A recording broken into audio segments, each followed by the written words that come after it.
آج ہم بات کر رہے ہیں احمد آباد میں 12 جون 2025 کو جو ایئر انڈیا فلائٹ AI-711 کا حادثہ ہوا اس پر۔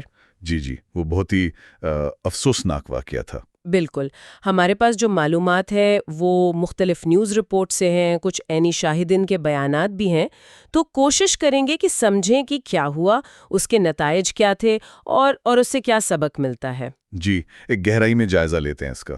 تو یہ جو فلائٹ تھی یہ ایئر انڈیا کی بوئنگ 7878 ڈریم لائنر تھی۔ جی، ڈریم لائنر احمد آباد سے لنڈن گیٹوک جاری تھی۔ جہاز پر کل ملا کر 242 لوگ تھے، جس میں 12 عملے کے ارکان بھی شامل ہیں۔ 242 اور حادثہ ہوا ٹیک آف کے فوراً بعد ہی، مطلب زیادہ دیر نہیں گزری تھی اڑان بھرے۔ اچھا۔ اور یہ گرا احمد آباد کے قریب ہی میگھانی نگر کا علاقہ ہے، وہاں ایک میڈیکل کالج ہاسٹل کی عمارت پر۔ آبادی والے علاقے میں۔ جی، اور CCTV میں بھی آیا ہے وہ فوٹیج کافی پریشان کن ہے کہ جہاز تھوڑا اوپر گیا اور پھر ایک دم تیزی سے نیچے آیا۔ بہت تیزی سے۔ جائے حادثہ پر تو بس سیاہ دھواں ہی دھواں تھا، اور تصویروں میں جہاز کا پچھلا حصہ عمارت میں پھنسا ہوا دکھ رہا تھا۔ بہت ہی بھیانک منظر تھا۔ جی، تصور کرنا بھی مشکل ہے۔ اتنے بڑے حادثے میں ظاہر ہے جانی نقصان وہ سب سے تکلیف دہ پہلو ہوتا ہے۔ بالکل، اور اعداد و شمار جو سامنے آئے وہ تو واقعی دل دہلا دینے والے ہیں۔ یہ پچھلے 10 سال کا بدترین فضائی حادثہ مانا جا رہا ہے۔ او خدایا! جہاز میں جو 242 لوگ تھے ان میں سے 241 نہیں بچ سکے۔ صرف ایک؟ جی، صرف ایک زندہ بچا۔ اور پھر زمین پر یعنی ہاسٹل میں وہاں بھی کم از کم 38 افراد کی جان گئی۔ انا للہ و انا الیہ راجعون، یہ تو بہت بڑا سانحہ ہے۔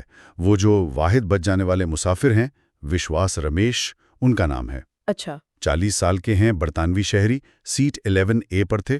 ان کا کہنا ہے کہ ٹیک آف کے کوئی 30 سیکنڈ بعد ہی ایک زور کی آواز آئی اور بس پھر افراتفری مچ گئی۔ وہ کسی طرح ملبے سے باہر نکل پائے، زخمی تھے، انہیں اسپتال لے جایا گیا۔ شکر ہے وہ بچ گئے۔ جی، لیکن افسوس کی بات یہ کہ ان کے بھائی بھی اسی فلائٹ میں تھے، کچھ قطاریں آگے، وہ نہیں بچ سکے۔ متاثرین کی اگر بات کریں تو زیادہ تر بھارتی شہری تھے، 169۔ اس کے علاوہ 53 برطانوی، 7 پرتگالی اور ایک کینیڈین شہری بھی شامل تھے۔ اچھا خاصا بین الاقوامی روٹ تھا یہ۔ جی، اور ایک اور افسوسناک خبر یہ کہ گجرات کے سابق وزیر اعلیٰ وجے روپانی صاحب وہ بھی اسی جہاز میں تھے۔ وہ بھی؟ جی، وہ بھی جان بے حق ہونے والوں میں شامل ہیں۔ تو انسانی نقصان کا پیمانہ بہت بڑا ہے۔ یہ صرف نمبرز نہیں ہے نا، ہر ایک کے پیچھے ایک کہانی ہے، ایک خاندان ہے۔ بالکل صحیح کہا آپ نے، بہت ہی دکھ کی بات ہے۔ اچھا، اب ظاہر ہے سب یہ جاننا چاہیں گے کہ آخر ہوا کیا، تحقیقات کی کیا صورتحال ہے؟ تو دیکھیں، تحقیقات کی ذمہ داری تو بھارت کے سول ایویشن ادارے DGCA یعنی directorate general of civil aviation کے پاس ہے۔ جی، وہی کرتے ہیں ایسے معاملات میں۔ ہاں، اور جو شروع کی رپورٹس آ رہی ہیں ان کے مطابق تفتیش کار چند چیزوں پر غور کر رہے ہیں، جیسے انجن کی تھرسٹ میں کوئی مسئلہ تو نہیں تھا، فلیپس ٹھیک کام کر رہے تھے یا نہیں۔ فلیپس یعنی جو پروں کو ٹیک آف میں مدد دیتے ہیں؟ جی بالکل، وہ اضافی لفٹ کے لیے، اور لینڈنگ گیئر کا بھی کچھ ذکر ہے۔ لیکن سب سے اہم بات یہ ہے کہ دونوں بلیک باکسز مل گئے ہیں۔ اچھا، یہ بہت اہم پیش رفت ہے۔ ہاں، یعنی فلائٹ ڈیٹا ریکارڈر بھی اور کاکپٹ وائس ریکارڈر بھی۔ اب ان سے ہی پتہ چلے گا کہ آخری لمحات میں کیا تکنیکی خرابی ہوئی یا پائلٹس کے درمیان کیا بات چیت ہوئی۔ صحیح، اسی سے اصل وجہ سامنے آئے گی۔ اور چونکہ یہ بوئنگ کا طیارہ ہے تو امریکی ادارے NTSB یعنی نیشنل ٹرانسپورٹیشن سیفٹی بورڈ اور خود بوئنگ کمپنی کے لوگ بھی تحقیقات میں مدد کے لیے آ گئے ہیں۔ جی، یہ سٹینڈرڈ پروسیجر ہوتا ہے ایسے کیسز میں۔ بالکل، اور ہاں، حادثے کے فوراً بعد احمد آباد ایئرپورٹ کو عارضی طور پر بند بھی کر دیا گیا تھا، ساری فلائٹس روک دی گئی تھیں۔ حفاظتی اقدام کے طور پر ظاہر ہے۔ جی، ویسے یہ بات بہت اہم ہے جو آپ نے ذکر کیا کہ یہ بوئنگ 787 ڈریم لائنر طیارے کا پہلا مہلک حادثہ ہے۔ اچھا، پہلا؟ اتنے سالوں میں؟ جی، ڈریم لائنر تو کافی جدید ٹیکنالوجی والا جہاز سمجھا جاتا ہے، بہت سیف مانا جاتا تھا۔ میں نے بھی یہی سنا ہے۔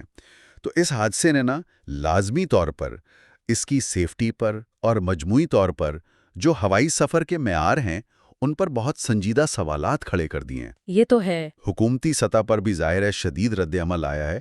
وزیر اعظم مودی نے بھی، اور جو شہری ہوابازی کے وزیر ہیں رام موہن نائیڈو، انہوں نے بھی گہرے دکھ کا اظہار کیا ہے جی، اور فوری امدادی کارروائیوں کا بھی کہا ہے۔ لیکن اگر آپ بڑے تناظر میں دیکھیں نا، تو یہ حادثہ ایک طرح سے یہ سوال بھی اٹھاتا ہے کہ ہم جدید ٹیکنالوجی پر کتنا انحصار کر سکتے ہیں اور اس کے ممکنہ خطرات کیا ہیں۔ بالکل۔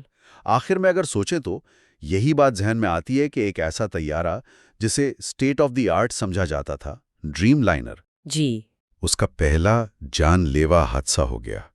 یہ واقعہ ہمیں مجبور کرتا ہے کہ ہم ٹیکنالوجی کی ترقی اور فلائٹ سیفٹی کے درمیان جو ایک نازک توازن ہے نا، اس پر دوبارہ غور کریں۔ صحیح۔ یہ ایک طرح کی تلخ یاد دہانی ہے کہ بھئی سب کچھ ٹھیک چل رہا ہو، جدید ترین مشینیں ہوں، تب بھی کچھ غیر متوقع ہو سکتا ہے۔ بالکل۔ اور اس سے پھر وہی بڑا سوال پیدا ہوتا ہے کہ مستقبل میں ایسے واقعات سے کیسے بچا جائے؟ اس حادثے سے کیا سبق سیکھا جائے گا اور مزید کیا اقدامات کرنے کی ضرورت ہوگی؟ یہ واقعی ایک اہم سوال ہے جس پر غور کرنا ہوگا۔